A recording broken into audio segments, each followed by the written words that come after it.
Moscow is burning, St. Petersburg is burning, occupied Crimea is in the midst of a severe shortage of fuel, energy and goods. Throughout Russia, strict gasoline purchase restrictions are being enacted. Who would have thought? Ukraine, which struggled to deal with Russia's continuous offensives in 2024 and 2025, is suddenly creating a whole new unexpected reality for the Russians in 2026. And it may get worse. Watch this video to understand how Ukraine has been transforming the war, and if it can turn it into something bigger. This video is sponsored by you. Unfortunately, the YouTube environment is not great right now, with the algorithm being friendlier to drama and react channels, and YouTube being permissive of AI slop. We don't do drama and we don't do AI, but thanks to our members and patrons, our channel continues to make 3 public videos per week, with the team intact and going strong. In recognition of their generosity and contributions, members and patrons receive 2 additional exclusive videos each week, and access many other perks. Join them to watch more than 250 exclusive videos covering every era of history. Join them by scanning the QR code on your screen, via the links in the description or pinned comment, or by pressing the join button under the video.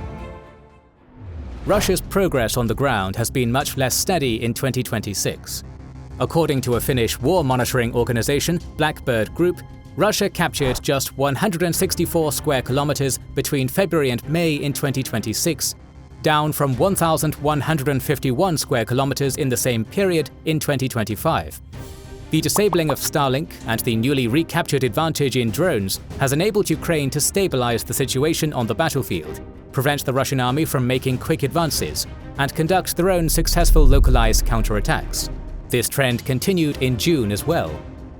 The Ukrainian army liberated some ground on the Zaporizhia front around Malyshabaki and Orikhiv in June. The counter-attacking operations continue to advance around Novopavlivka and Oleksandrhad in the Donetsk Oblast as well. Perhaps most importantly, the Ukrainians have completely stalled Russian progress in the Lyman sector. On top of that, in June, they regained ground on both pincers of the Russian offensive, around Novoselivka and Yampil.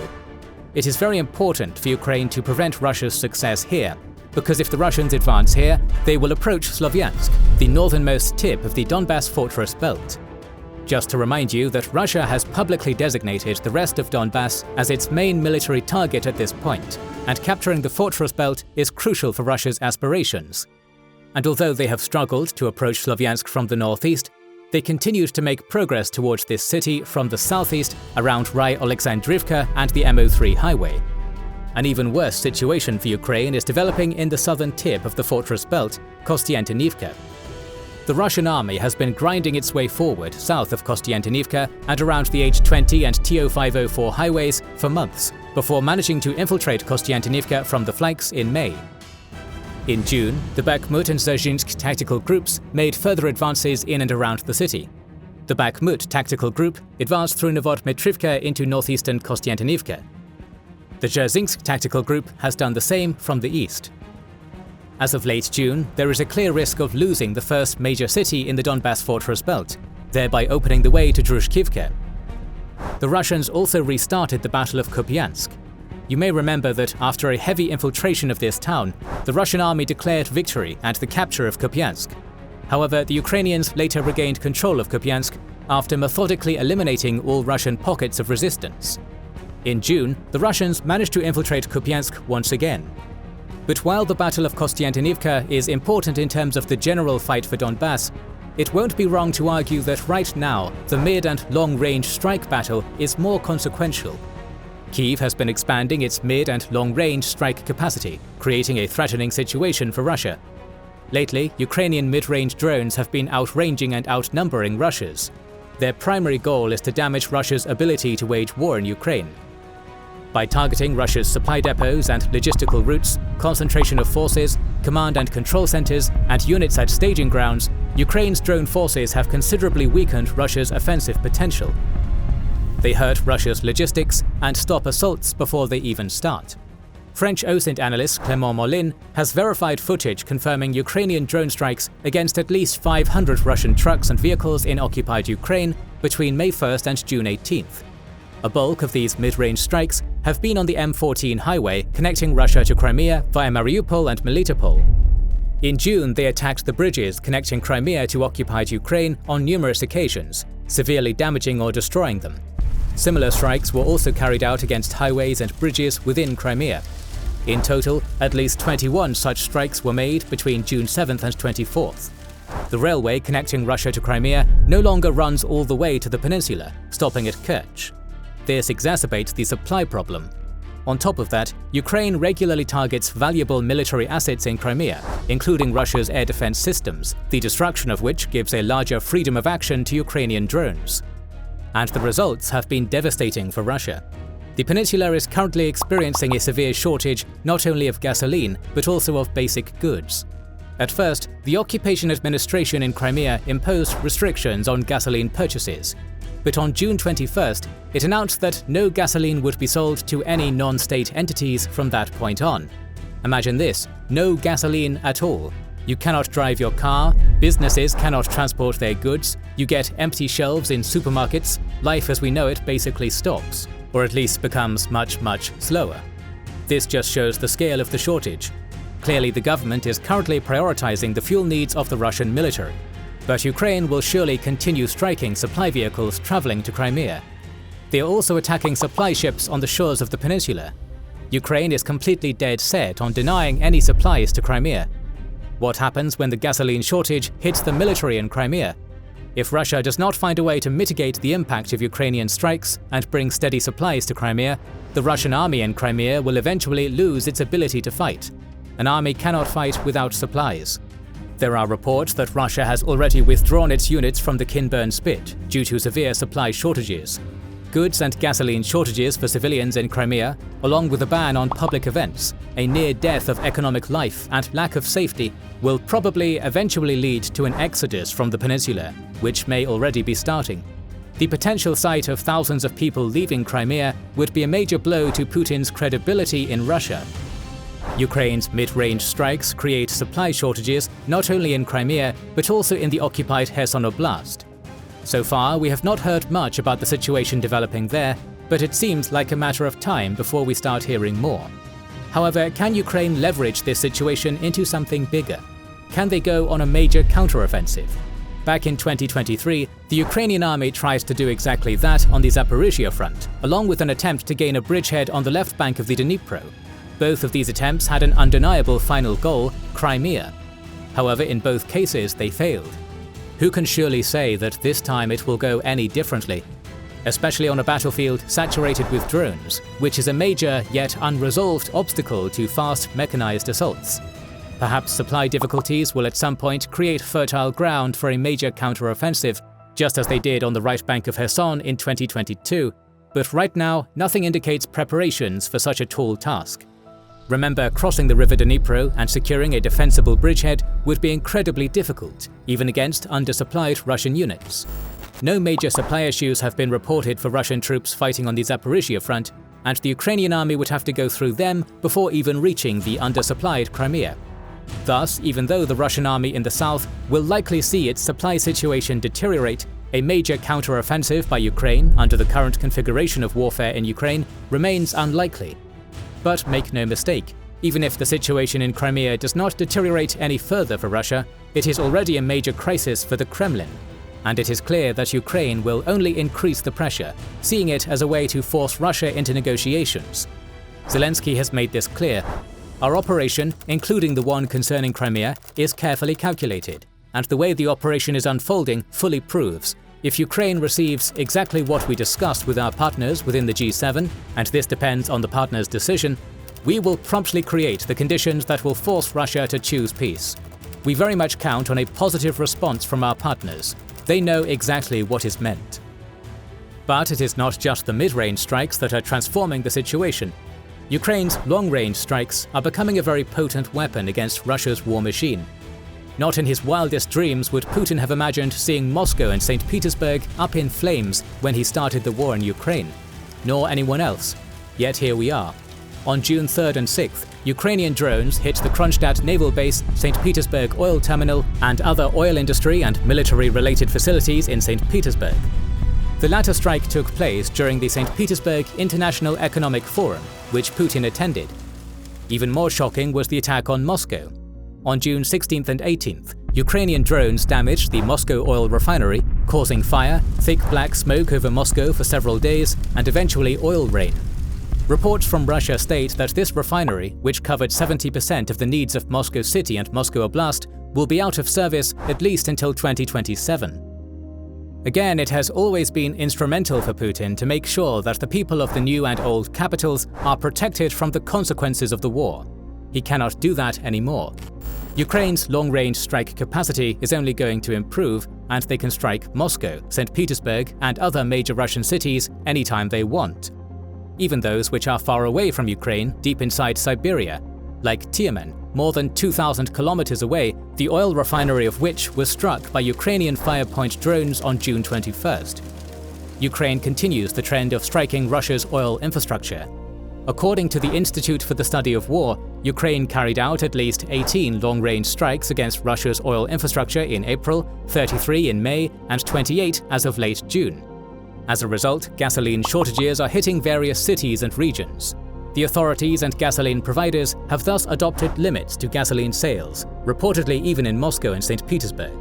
This has pushed Russia to purchase gasoline from foreign sources, including an unspecified Asian country and Belarus.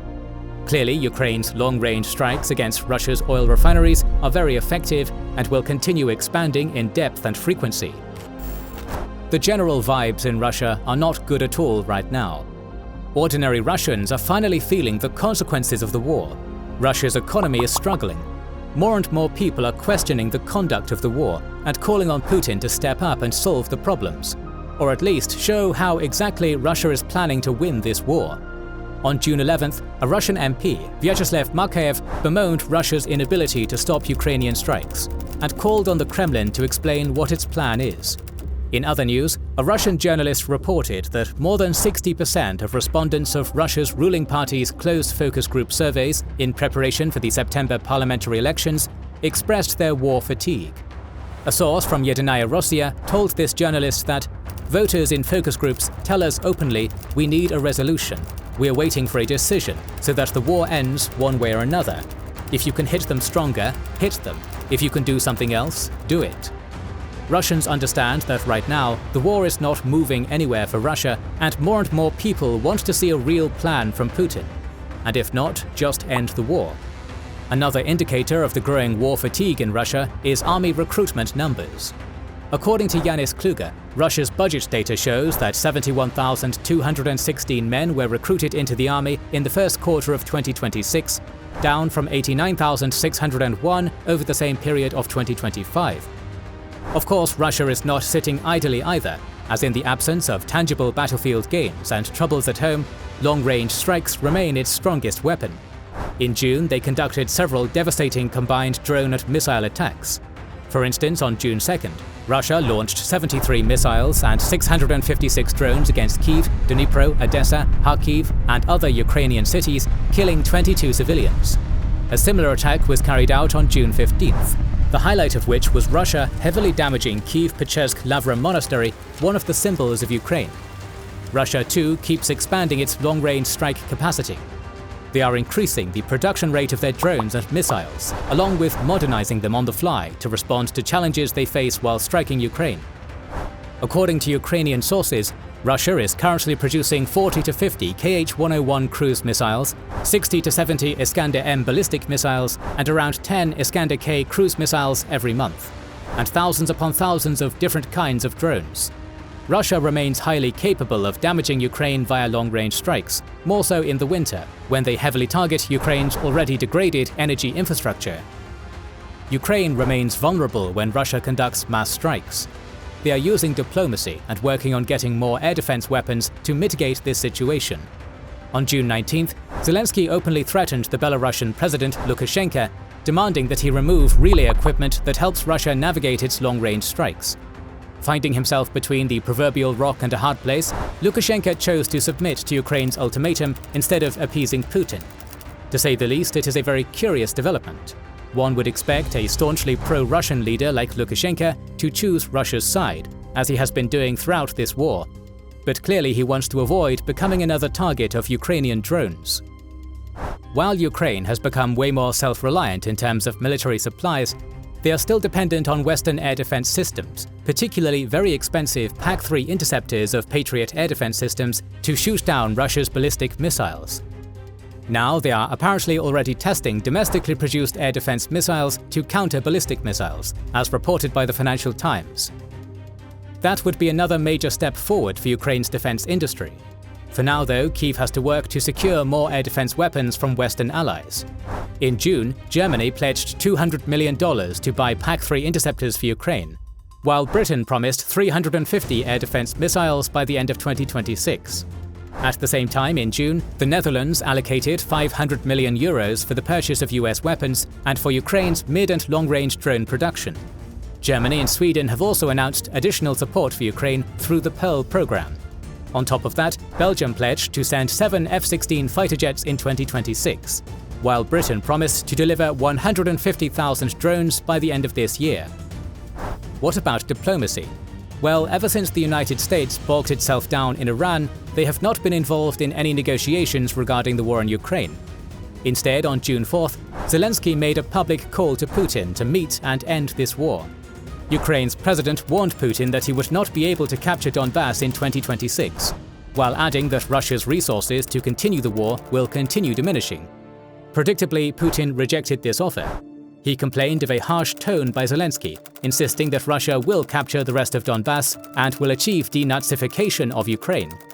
Putin also added that Zelensky wants to talk in order to stop Russia's offensive. Russia's offensive where? He did not say.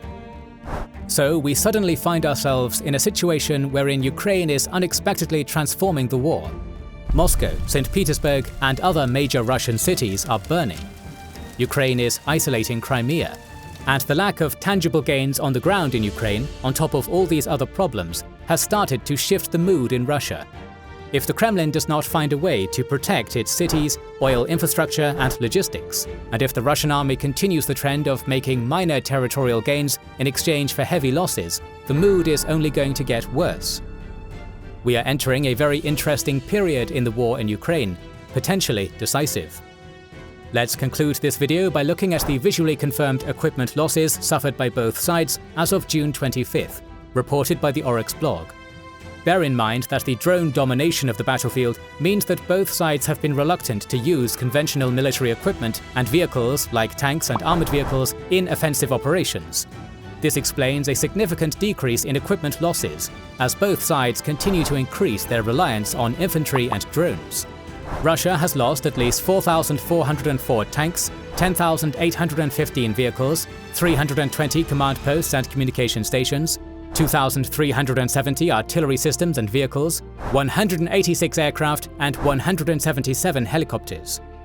Ukraine has lost at least 1,433 tanks, 6,697 vehicles, 93 command posts and communication stations, 1,319 artillery systems and vehicles, 117 aircraft, and 56 helicopters. Further updates on the Russian invasion of Ukraine are on the way. If you don't want to miss them, make sure you are subscribed and have pressed the bell button to see them. Please consider liking, subscribing, commenting, and sharing, it helps immensely. Our patrons and YouTube members can watch more than 200 exclusive videos. Join their ranks via the link in the description or by pressing the join button under the video to watch these weekly videos, learn about our schedule, get early access to our videos, access our private Discord, and much more. This is the Kings and Generals channel, and we will catch you on the next one.